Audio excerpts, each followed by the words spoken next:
Hello students, today our topic is phase locked loop, IC565 phase locked loop. So phase locked loop PLL is basically a closed loop system. Its application is to lock the output frequency and phase of input signal. PLL is also used for communication circuits in two different ways. One for demodulation application and the other for synchronization of signal. PLL principle is used in applications such as FM demodulation, FSK demodulation, motor speed control, frequency multiplication and division.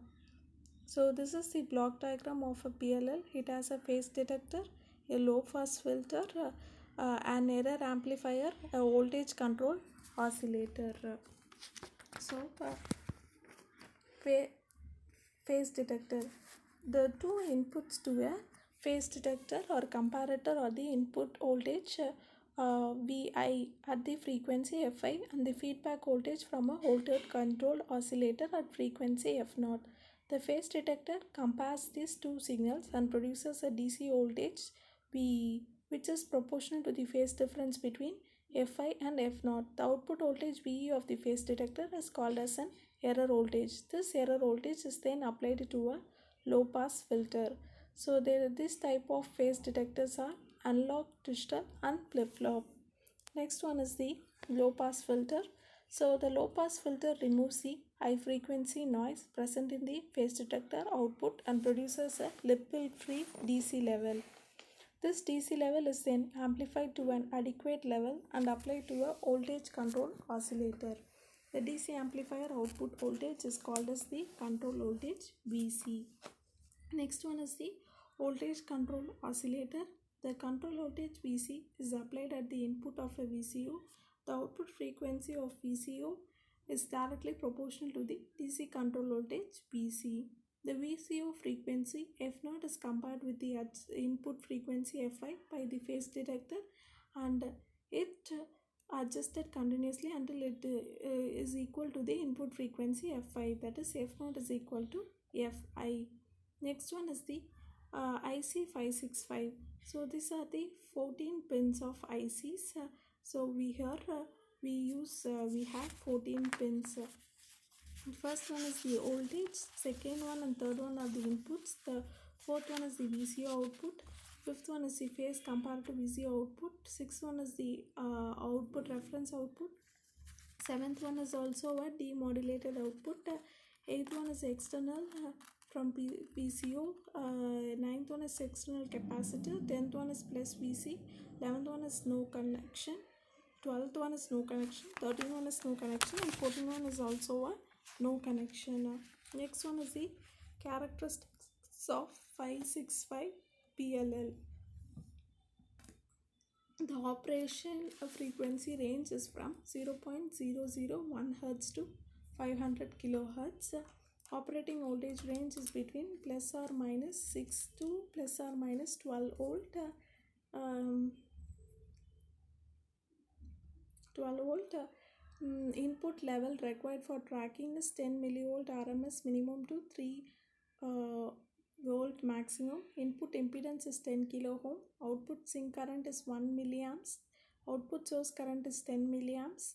Drift is the VCO center frequency F0 with temperature. So drift in VCO center frequency, its apply voltage is 1.5%. Triangular wave amplitude is 2.4 and bandwidth adjustment is plus or minus 1. Next one is the application of PLL.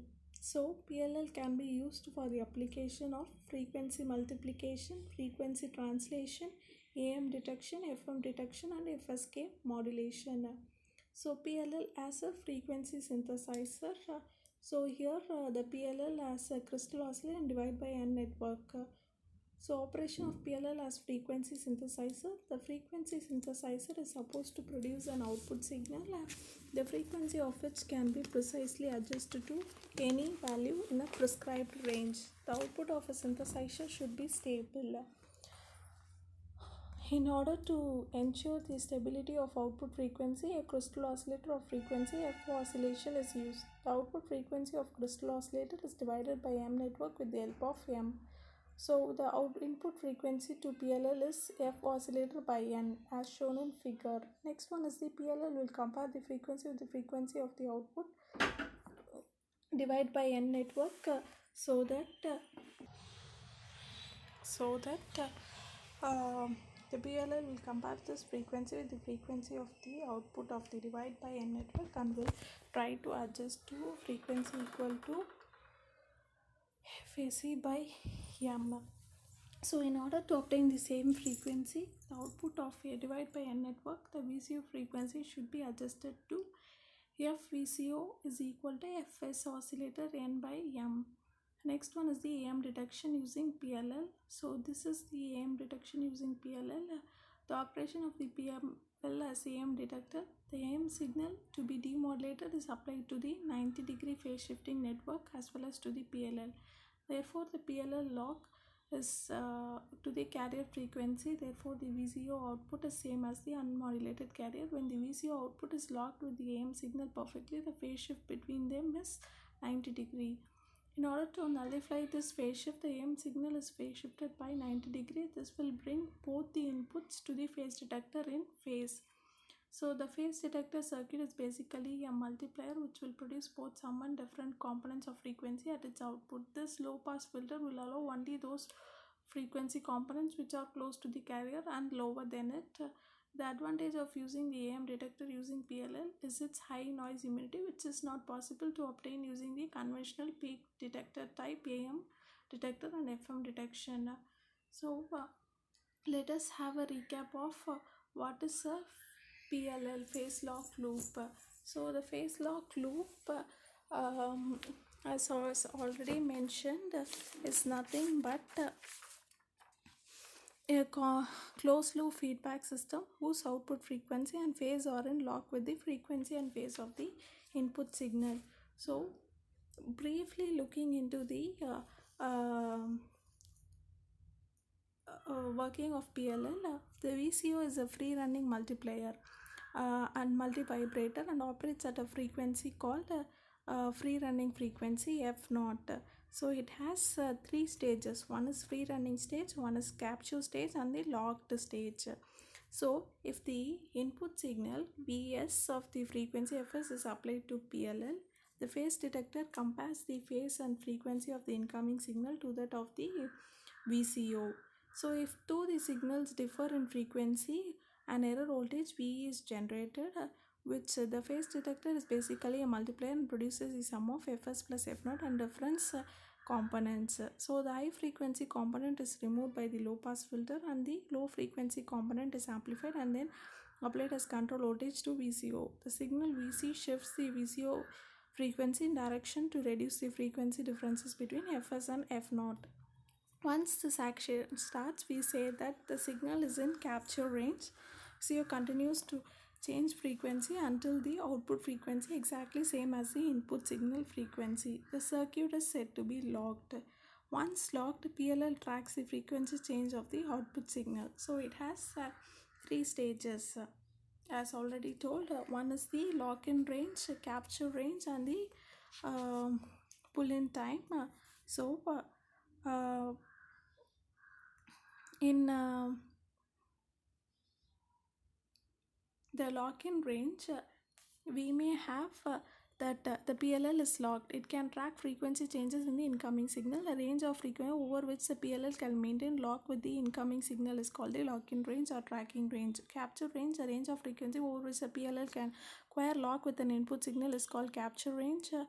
Expressed as F0. Pull-in time is the time required for the loop to get captured with the input signal. So this is the PLL. Next one is the so we have so many components. One is the phase detector. It is acts as a comparator. Low pass filter, it filters out the difference component of the error component of the VCO. Then voltage control oscillator, it oscillates control the voltage and oscillates the frequency. So we have a 14 pin IC. So these are the characteristics of the 565. So application, frequency multiplication, frequency translation, AM detection, FM detection, and FSK demodulation. So this is the PLL as frequency synthesizer. To a PLL, we may add a crystal oscillator and divide by M network. So AM detection can be performed by phase shifting at 90 degree. So these are some of the operations. Thank you.